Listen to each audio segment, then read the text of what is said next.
अस्सलाम वालेकुम मेरे प्यारे viewers, welcome to my channel. उम्मीद करती हूँ कि आप सब खैरियत से होंगे। अगर आपके माइंड में बैंक से रिलेटेड बहुत से छोटे छोटे कॉमन क्वेश्चंस हैं और उसके बारे में आपको क्लैरिटी नहीं मिल पा रही है तो ये वीडियो बिल्कुल आपके लिए है। आप इस वीडियो को देखकर बहुत से कॉमन क्वेश्चंस के आंसर फाइंड आउट कर लेंगे। तो बगैर टाइम को जाए कि वीडियो को शुरू करते हैं। नेक्स्ट है ATM use time ATM room को लॉक कर सकते हैं या नहीं? जी बिल्कुल कर सकते हैं। ये तो बल्कि आपके एटीएम यूज़ करने की प्रिकॉशंस में भी आता है कि आप अंदर से चैम्बर को लॉक कर लें जब भी आप एटीएम यूज़ करें। नेक्स्ट टाइम बाजी एचबीएल फ्रीडम अकाउंट की मोबाइल एप्लीकेशन से 1 डे ट्रांसफ़र लिमिट कितनी है? अब ये लिमिट तो देखनी होगी कि मोबाइल एप्लीकेशन से कितनी है। ये वैसे ज़्यादा ही होती है, कम नहीं होती। आप इसके बारे में ना हेल्पलाइन पे कॉल करके कंफर्म कर लें।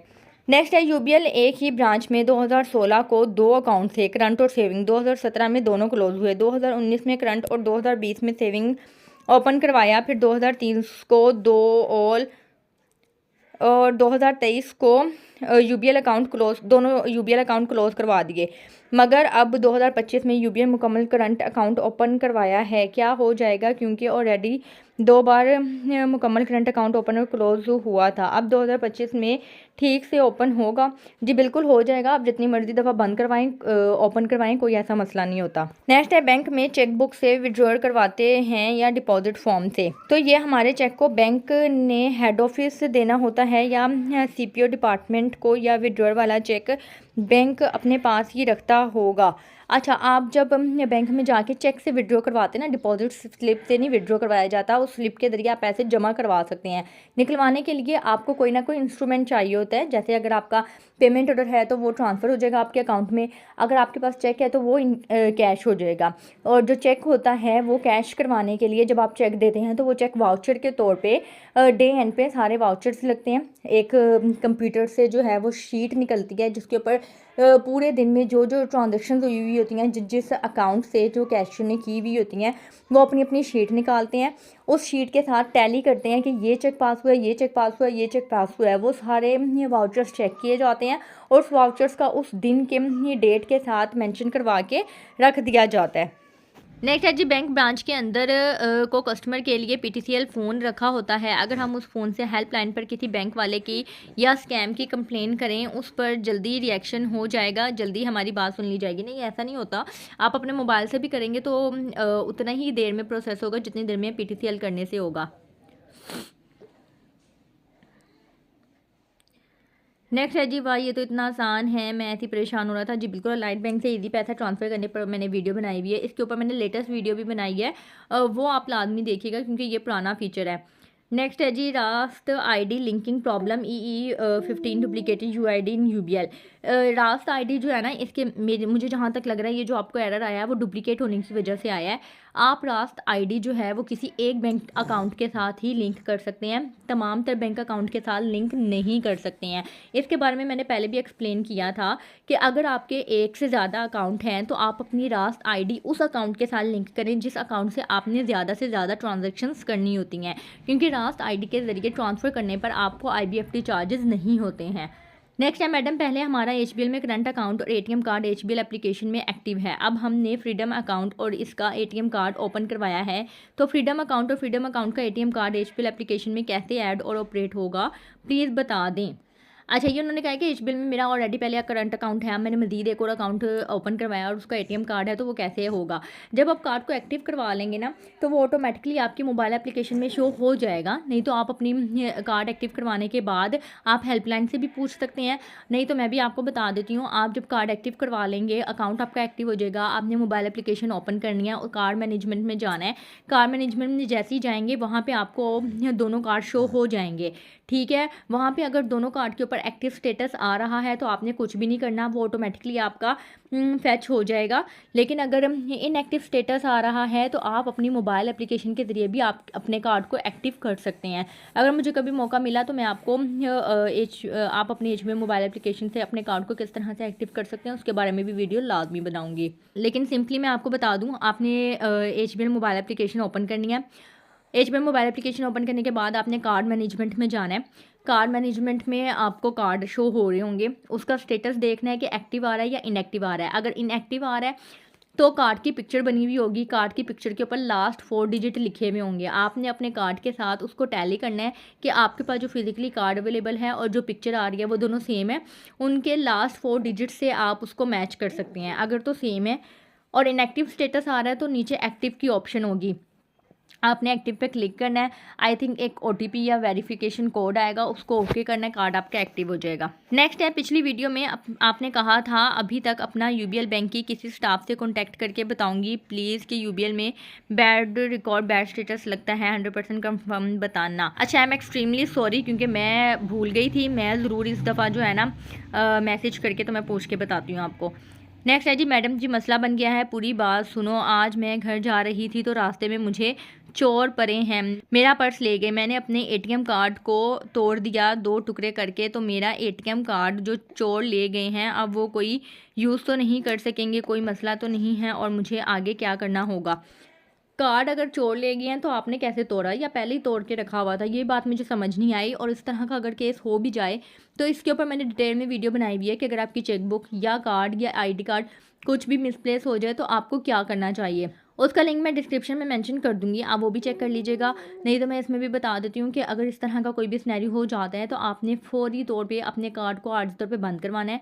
चेकबुक का अगर आपका मसला है, यानी कि मोस्टली लोग होते हैं कि चेक के ऊपर साइन करके रख लेते हैं कि इनको साइन ना करना पड़े, और अगर चेकबुक चोरी हो जाती है तो ज़ाहिर बात है कि साइन और रेडी हुए में होंगे, वो अपना चेक फिल करके निकलवा सकते हैं। तो उस सिनेरियो में आप अपनी चेकबुक को भी स्टॉप करवा सकते हैं। कार्ड को बंद करवाने के कोई चार्जेस नहीं होते, चेकबुक को स्टॉप करवाने के चार्जेस होते हैं। अगर 5 चेक करवाएंगे तो तकरीबन 500 से 600 चार्जेस होंगे। अगर आप 5 से ज़्यादा चेक को स्टॉप करवाएंगे तो फिर 1000 से ऊपर चार्जेस होते हैं। एटीएम कार्ड को आप आर्जी तौर पे बंद करवाएं, 2-3 दिन इंतजार करें। अगर आपको कार्ड वापस नहीं मिलता है तो फिर कार्ड को मुकम्मल तौर पर बंद करवा के नया कार्ड अप्लाई कर लें। नेक्स्ट है, मोबाइल बैंकिंग एप्लीकेशन से किसी को अमाउंट सेंड कर दें गलती से या रॉन्ग अकाउंट नंबर पे तो रिकवरी का तरीका है? नहीं, बिल्कुल भी नहीं। रिकवरी का कोई तरीका नहीं है, क्योंकि जब आप मोबाइल एप्लीकेशन के जरिए अमाउंट ट्रांसफ़र करते हैं तो ऐसे ही नहीं होता कि आप एक क्लिक करें और अमाउंट ट्रांसफ़र हो जाए। 1000 दफ़ा आपसे पूछा जाता है, आपको ओटीपी भेजा जाता है, आप उसको वेरीफाई करते हैं, आपका बेनिफिशियरी ऐड होता है, उसका नाम टैली किया जाता है, नाम ऑटोमेटिकली फैच होता है, आपने मेंशन करना होता है, फिर कंफर्मेशन आती है कि यही कंफर्मेशन है, यही अमाउंट है, यही बंदा है जिसको आपने भेजना है। इतनी ज़्यादा वेरिफिकेशन के बाद भी अगर आप गलती कर दें तो इसमें बैंक लायबल नहीं होता है। यूबीएल एटीएम मशीन हो एनबीपी कार्ड से यूबीएल अकाउंट में एटीएम से ट्रांसफ़र हो जाएंगे? जी बिल्कुल हो जाएंगे। आप फ़ंड ट्रांसफ़र पे जाके फ़ंड ट्रांसफ़र के ये ट्रांजैक्शन कर सकते हैं, उसके चार्जेस होंगे वन लिंक यूज़ करने पर। मैं हॉस्पिटल में काम करता हूँ, इमरजेंसी वार्ड में भी इनकम प्रूफ कैसे क्या बनाऊँ? अगर आप सैलरी बेस पे काम करते हैं तो सिंपली अपनी सैलरी स्लिप लें और उसके बिहाफ पे आप अकाउंट ओपन करवा सकते हैं। ज़ाहिरी बात है कि अगर आप किसी हॉस्पिटल में ये काम कर रहे हैं तो सैलरी तो लेते होंगे। अगर आपका कोई इसका एविडेंस नहीं है, किसी प्राइवेट हॉस्पिटल में काम कर रहे हैं, तो उस प्राइवेट हॉस्पिटल का जो भी एचआर डिपार्टमेंट है वहाँ पे जाएं, उनसे कहें कि अपने हॉस्पिटल के लेटर हेड के ऊपर मुझे सैलरी सर्टिफिकेट बना के दें कि मैं कितने अरसे से किस डेजिग्नेशन पे कितनी सैलरी पे यहाँ पे काम कर रहा हूँ। वो आपको बना देंगे और वो चल जाएगा आपका। एचबीएफ फ्रीडम अकाउंट भी करंट अकाउंट ही होता है। जी बिल्कुल करंट अकाउंट ही होता है, लेकिन एचबीएफ फ्रीडम अकाउंट से बेहतर है कि आप यूबीएल का मुकम्मल करंट अकाउंट ओपन करवा लें। एचबीएफ फ्रीडम अकाउंट के हिडन चार्जेस के बारे में मैंने ऑलरेडी 2 से 3 वीडियो बनाई हुई हैं, आप वो लाजमी चेक कीजिएगा। मेरे चैनल पे जाएं, वहाँ पे प्लेलिस्ट में जाएं और प्लेलिस्ट में एचबीएल प्रोडक्ट्स में जाएं। एचबीएल प्रोडक्ट्स में फ्रीडम अकाउंट के ऊपर 2-3 वीडियो अवेलेबल हैं, आप वो लाजमी चेक कीजिएगा। पे पार्क से वीज़ा पे अपग्रेड कैसे होता है? इसके लिए आपको पेपा कार्ड बंद करवा के वीज़ा कार्ड के लिए अप्लाई करना होता है। अब अपग्रेड नहीं होता है, आपको नया बनवाना पड़ता है। Please tell in PLS saving account Allied Bank balance cross the limit of 10 lakh हो सो व्हाट? तो कोई मसला नहीं है, पीएलएस सेविंग अकाउंट के ऊपर आप जितनी चाहे ट्रांजैक्शन कर सकते हैं, जितने चाहे पैसे रख सकते हैं। सिर्फ आसान अकाउंट में लिमिट होती है कि आप 10 लाख से ज़्यादा नहीं रख सकते हैं। नेक्स्ट है, मेरे फादर को पेंशन मिलती है, क्या फादर अपनी पेंशन पर अपने सन को फ़ंड प्रोवाइडर बना सकते हैं सोर्स ऑफ इनकम के लिए? मेरे फादर की एनबीपी में पेंशन आती है, मैंने यूबीएल में फादर की पेंशन के अपने लिए फ़ंड प्रोवाइडर बनाना, यूबीएल में अपना इनकम प्रूफ होगा क्या? कितनी पेंशन होनी चाहिए फ़ंड प्रोवाइडर के लिए? अच्छा, इनका क्वेश्चन ये है कि मेरे फ़ादर की पेंशन आती है और मैं अपने फ़ादर को, यानी कि फ़ादर को जो फ़ादर का जो सोर्स ऑफ इनकम है वो पेंशन है, और मैं फ़ादर को अपना फ़ंड प्रोवाइडर बनाना चाहता हूँ, तो हो जाएगा? ये डिपेंड करता है कि उनकी पेंशन कितनी है। अगर उनकी पेंशन 50,000 या 1 लाख है तो हो सकता है कि वो आपके फ़ादर को फ़ंड प्रोवाइडर के तौर पर एक्सेप्ट कर लें। अदरवाइज़ जैसा कि मैंने आप लोगों को बताया कि अगर आप पढ़े लिखे हैं तो किसी होम ट्यूशन का या होम ट्यूटर का आप लेटर हेड बनवा के सिंपली अकाउंट ओपन करवाएं। फ़ंड प्रोवाइडर के चक्कर में पड़े ही ना, क्योंकि फ़ंड प्रोवाइडर का जो केस होता है ना, उसमें अकाउंट की डॉक्यूमेंटेशन, अकाउंट की फिलिंग, सारी चीज़ें जो हैं वो एक्स्ट्रा ऑर्डिनरी होती हैं, यानी कि बहुत ज़्यादा बढ़ जाती हैं, और बैंक का स्टाफ जो है वो इतना काम करना पसंद नहीं करता, तो वो आपको पहले गोली ही देगा कि ऐसा नहीं हो सकता। नेक्स्ट है जी, क्या सेविंग अकाउंट बंद हो रहे हैं? फ़िलहाल तो ऐसी कोई न्यूज़ नहीं है, लेकिन हाँ, उसके रेट्स बहुत डाउन हो रहे हैं। मैम, सेविंग अकाउंट के हवाले से कौन सा बैंक बेस्ट है? अभी फ़िलहाल तो सारों के रेट्स डाउन हो रहे हैं, तो आप कहीं पे भी करवा लें। आपको इतना प्रॉफिट नहीं मिलेगा अगर आपने प्रॉफिट के हिसाब से सेविंग अकाउंट को देखना है, तो प्रॉफिट हर जगह ही बहुत कम होता जा रहा है, ना होने के बराबर। अगर आगे बढ़ जाता है तो वेल एंड गुड, नहीं बढ़ता तो फिर सेविंग अकाउंट खुलवाने का कोई फ़ायदा नहीं। If it is impossible to visit the parent branch due to change of city, then another branch of the same bank will not entertain for the account clear. अच्छा, ये मैंने वीडियो बनाई हुई थी कि आप अपने बैंक अकाउंट को मुकम्मल तौर पर किस तरह से बंद करवा सकते हैं।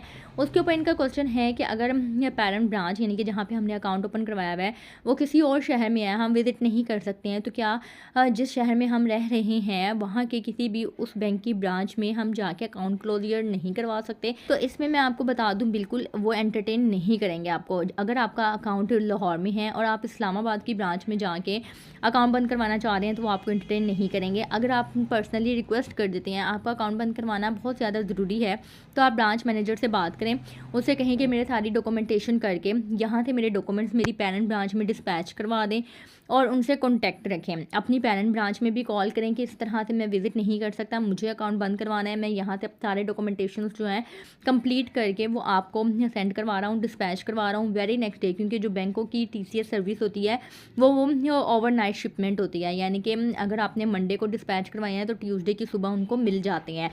तो अगले दिन उनको कॉल करें, उनसे कंफर्म करें कि आपको मेरे डॉक्यूमेंट्स मिल गए हैं। अगर वो कहेंगे कि हाँ जी मिल गए हैं, तो उनसे कहें कि ये चेक कर लें, अगर इसमें कोई मसला मसाइल है तो मुझे बता दें। इस तरह से कोऑर्डिनेट करके आप बंद करवा सकते हैं।